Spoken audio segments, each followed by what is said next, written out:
Hi guys, enjoy the video. 1G.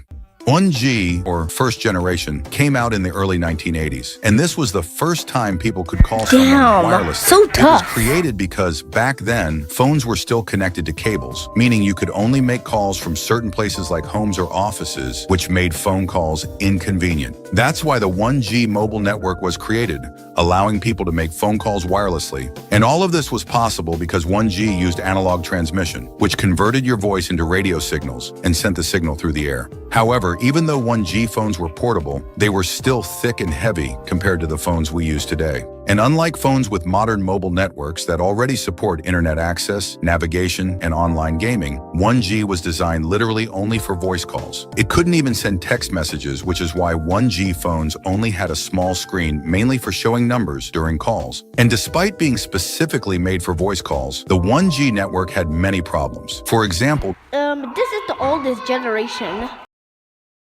during phone calls, voices could sound unclear because analog radio signals often picked up noise and echoes. On top of that, the 1G network has no encryption feature yet. So if someone had a radio scanner and scanned your phone's radio frequency, they could listen to your phone call without you knowing. Another problem was that you could only talk for around 20 to 30 minutes before the phone died. That's because the analog technology in 1G had to continuously convert your voice into radio signals and transmit them, and this used a lot of energy. So in the end, since 1G and its phones had too many problems, the 2G network was created later to fix those issues. 2G.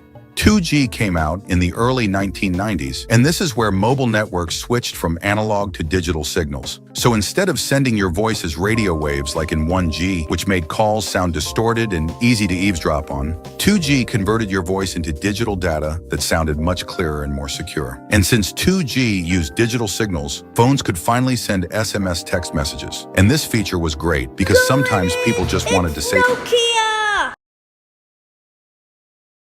something briefly without having to make a call. Other than that, 2G also introduced mobile data. The earliest version was called GSM, but the data speed was only around 14.4 kilobits per second, which was extremely slow and not enough for real internet browsing yet. Later on, GSM was upgraded to GPRS, or also known as 2.5G, which increased speeds to around 80 kilobits per second. After that, it was upgraded again to Edge, or 2.75G, and this time the speed could reach up to 200 kilobits per second. However, even with these upgrades, 2G was still too slow for browsing the internet. And not only that, it also had a very high latency, so when you click something, the response felt delayed and unresponsive. And to make it worse, websites back then had to be typed manually letter by letter. So in the end, as more and more people started using the internet, the 2G network was no longer capable, which is why it was replaced by 3G later. 3G. 3G came out in the early 2000s, and this is the first mobile network that was made for internet use. So unlike 2G that was mainly only for calling and texting, 3G was already capable of handling things like email, browsing websites, and even social media. This is possible because the data speed of 3G could reach around 384 kilobits per second, which is much faster than 2G. Later on, the regular 3G was upgraded to HSPA and HSPA+, or 3.5G and 3.75G. With these upgrades, 3G speeds could reach around 5 to 10 megabits per second, which was enough for things like watching early YouTube videos and making basic video calls. However, even with these improvements, 3G speeds were often unstable, especially when many people were online at the same time. As a result, people often had to watch online videos or view images in lower resolutions. And since apps and online features became more and more demanding, the 3G network and its phones couldn't handle them anymore. That's why 4G was created later. 4G. 4G, which also known as LTE, came out. Holy shit. I have 4G.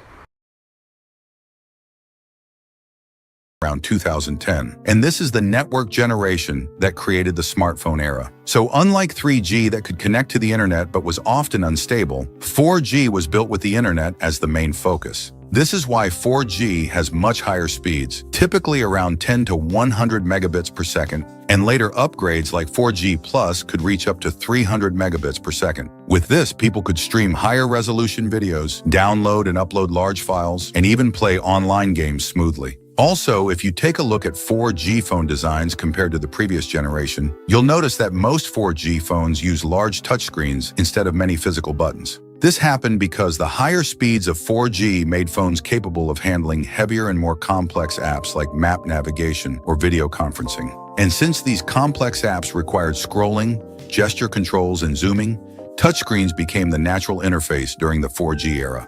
And not just speed, 4G is also more stable than 3G. This is because 4G networks were designed to serve many users at once more efficiently, so when lots of people are online at the same time, the connection doesn't get congested as easily as 3G. But of course, in very crowded places like stadiums or busy city areas, 4G can still slow down and become overloaded. And this congestion is becoming even more common as 4G smartphone users keep increasing every year, which is why 5G was created later.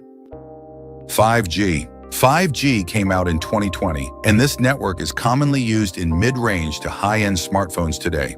Its speed can reach hundreds of megabits per second and even go beyond gigabit levels. And not only that, in a very crowded area where many people are online at the same time, 4G speeds can drop significantly, while 5G remains more stable. Also, 5G can deliver data with very low latency, usually around 15 to 30 milliseconds in real-world conditions. This is especially useful when you need an instant response, such as when playing competitive online games or using Google Maps with constant position updates. Also, during a disaster or when someone is lost, rescue teams can use a 5G connection to control a drone and view its live camera feed with almost no delay. In comparison, 4G latency can sometimes spike randomly, which makes things feel laggy and less responsive. However, despite all these improvements, 5G coverage is still not as wide as older networks like 4G or 3G, and that's normal. Since 5G is relatively new, its infrastructure is still expanding. This means that in more remote or rural areas, you often won't get a 5G signal, even if your phone supports 5G, so your device will fall back to 4G or 3G instead. But even if you don't have 5G, 4G is enough for everyday tasks anyway, especially for casual users who watch videos or browse social media, since those activities don't require extreme speeds. 6G.